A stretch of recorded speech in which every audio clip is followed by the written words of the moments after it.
Hi everyone, welcome back to the Curious Kitchen. This is part 2 of Pesto Parmesan Challah. So last time we formed the dough and the dough went through the first rise. Now we're going to shape the dough, proof it for the second time, and bake it. So let's get started.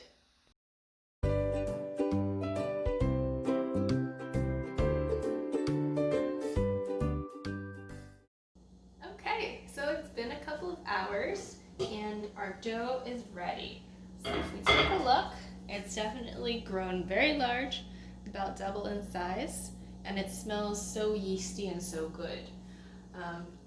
So let's talk a little about what's in the bowl right now. So we have our gluten that's trapped all this carbon dioxide gas from the yeast, which made our dough rise. The yeast have been reproducing as they've been eating the sugars. So each single yeast cell became 2, became 4, on and on. So we have many clumps of yeast throughout our dough. So what we're gonna do now is called punching down, and it's a lot less violent than it sounds. So essentially we just want to get some of this gas out of the dough. So I'm just gonna give it a good hard push, and you can see all the air that's coming out. And we're just gonna knead it a little bit. So we're gonna let it rise again so the carbon dioxide can get back in, but while we're shaping, it's gonna lose a lot of air. And so we also want to redistribute the yeast in this dough so they have access to fresh food and oxygen.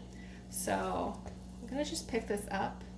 And for the braid I'm gonna do, I saw this on the Instagram of a local bakery. So I'm gonna try to split this dough into 2 parts, and I'm very particular about splitting my dough, so I like to use a scale. These are our 2 halves. I'm going to keep the one in the bowl while I work on the other one so it doesn't dry out. And let's shape this guy. So I'm going to make a long strand and then wrap the pesto and cheese inside, and then braid the 2 strands together. Something else that happened during the rise is the gluten actually got even stronger. So as the gas was expanding and pushing against the dough, it kind of pushes individual gluten links into place to strengthen the gluten some more. And gluten is also very elastic, like we talked about, so after it's been sitting for a while, it gets kind of relaxed, but when we start to work it again, it's going to tighten up and get more elastic. If that happens and you find that you can't work your dough as much as you want, you can let it sit for 5 to 10 minutes and it should relax. So you can see as I'm rolling the dough out, it kind of shrinks back in. And that's just the gluten pulling it back in since it's elastic. So there's one.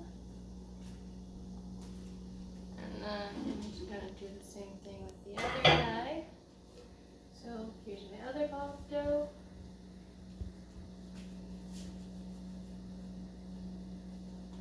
Gonna make him into a little oval.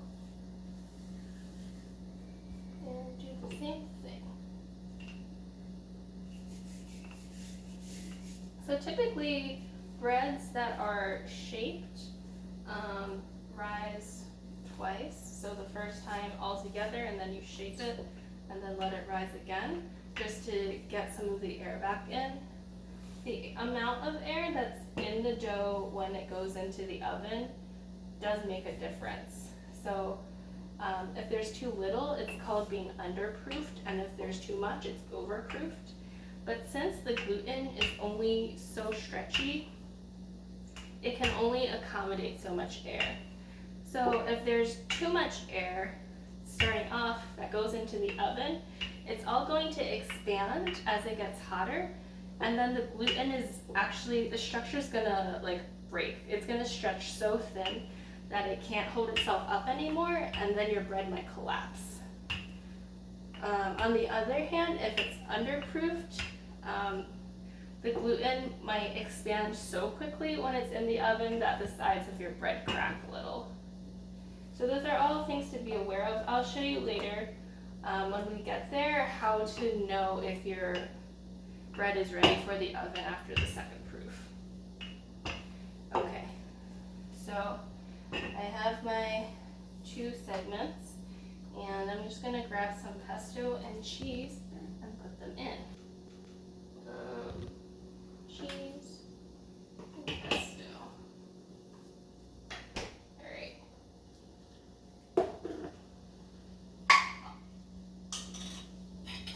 So, oops. Just gonna take some of this pesto.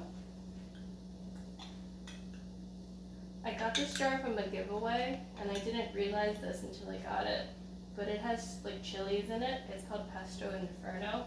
So I was a little nervous about it since I'm not big into spicy foods. But this is nice. It's pretty mild. I mean, it has a kick to it, but it's not too much for me. So I'm just gonna spread some pesto over this dough, and I'm going to leave the edges so that I can pinch them together in a second. And I like pesto, so I'm gonna use a little more. Same thing on the other one. So yeast are pretty finicky, so a lot of spices are actually gonna change their rate of activity. And that's also dependent on the concentration of the spices. So a lot of flavored breads, you'll see that the flavoring isn't incorporated into the dough itself. It's usually put on, in this way, or as a filling in the center or something. And this is to prevent the components from inhibiting the yeast activity too much. Okay, and now I'm just gonna add some cheese onto this as well. So the recipe is actually, that's the oven. The recipe is actually a pesto goat cheese bread, but I have Parmesan, so that's what I'm going to use. I also had feta the last time I tried this, so that also works pretty well. So maybe that's about half, although Parmesan might be more melty, so we'll see how this goes. Lots of cheese. Someone's working on their lawn outside. All right, so now I'm just gonna pinch this up together. I want to pinch hard because I don't want the filling to leak out. So I want a nice, tight seam. Pinch it nice and tight, so nothing leaks out. Because as the gases are expanding in the dough, they're gonna try to find their fastest way out. So a lot of breads that are scored, that's actually providing a route for the gases to escape. Breads like this don't have as much oven spring. They don't expand as quickly in the oven, so they don't need scoring necessarily, but if my seams are weak, they are going to burst open. So that one's done. And then let's do the other one. All right, so now let's shape this. Like I said, I saw this on the Instagram of a local bakery, so we'll see how it goes.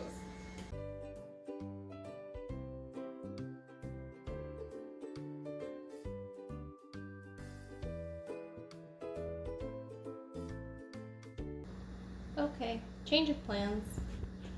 We're just going to do a 2-strand braid. So I'm gonna flip these over so the seams face down. Pinch the tops together. And we're just gonna twist and twist and twist and twist and pinch the bottoms together. Fold the ends under.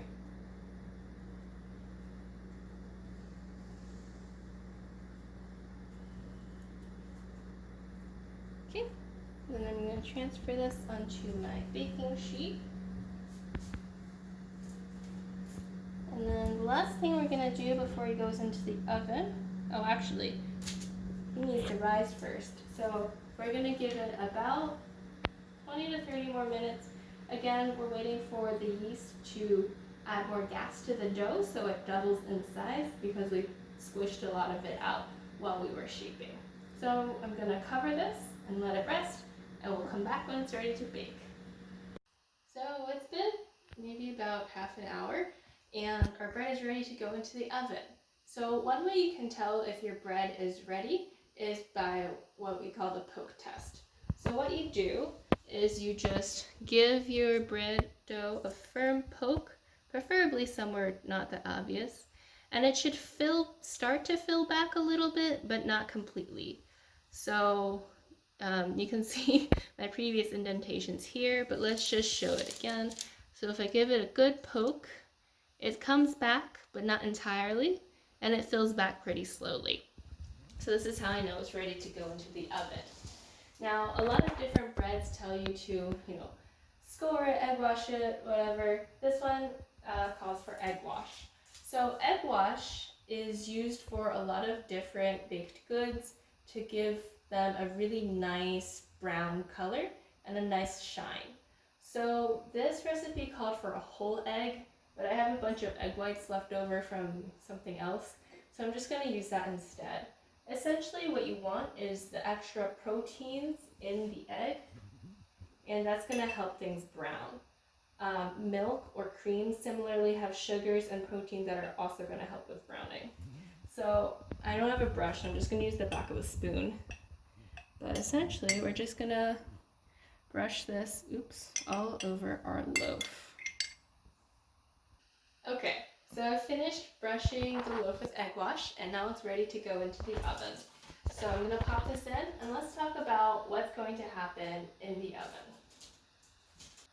So during that second rise, the yeast continued to eat the sugars, grow and reproduce, and make more gas.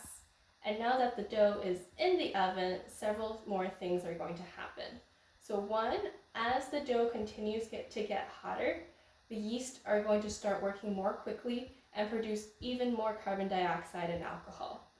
Second, the carbon dioxide that they already put into the dough is going to expand. And third, the ethanol that they put in is going to vaporize. So all these things are going to contribute to a lot of gas in the dough. And that's what contributes to what's called oven spring. So that's a term for breads that refers to that last big rise they get in the oven. So as the dough gets hotter and hotter, the air is going to expand more and more. And as long as the bread hasn't set yet, it's going to continue expanding. But at a certain temperature, the proteins from the flour are going to start to solidify and set, and the starches are going to thicken.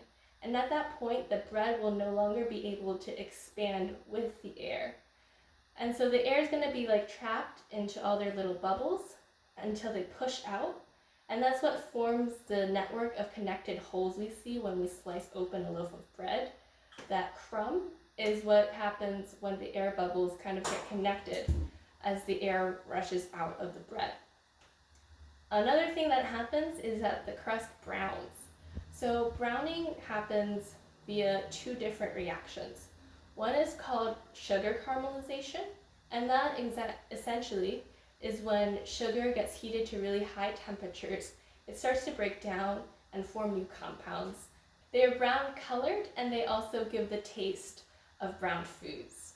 The second way that baked goods brown is by something called the Maillard reaction. And this actually happens in all sorts of cooking, like when we roast coffee beans or cook meat.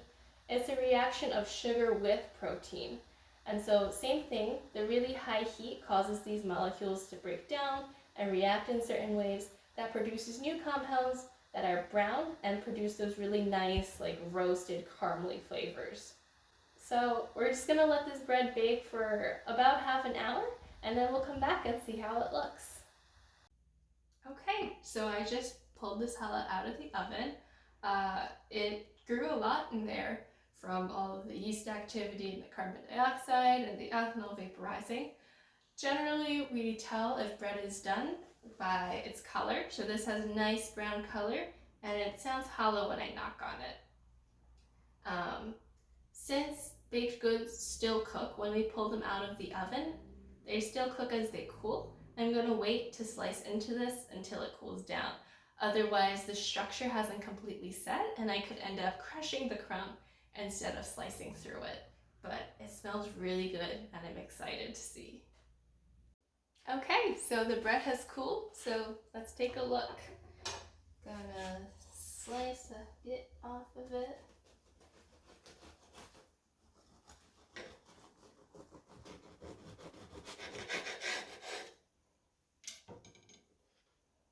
Wow. So we have our 2 layers of pesto. We have a really soft crumb, pretty fine and even textured. Let's take a look at the other side, which looks pretty much the same. I am very excited to dig into this. But that's all for this time. Thanks for joining in, and I'll see you next time. Bye!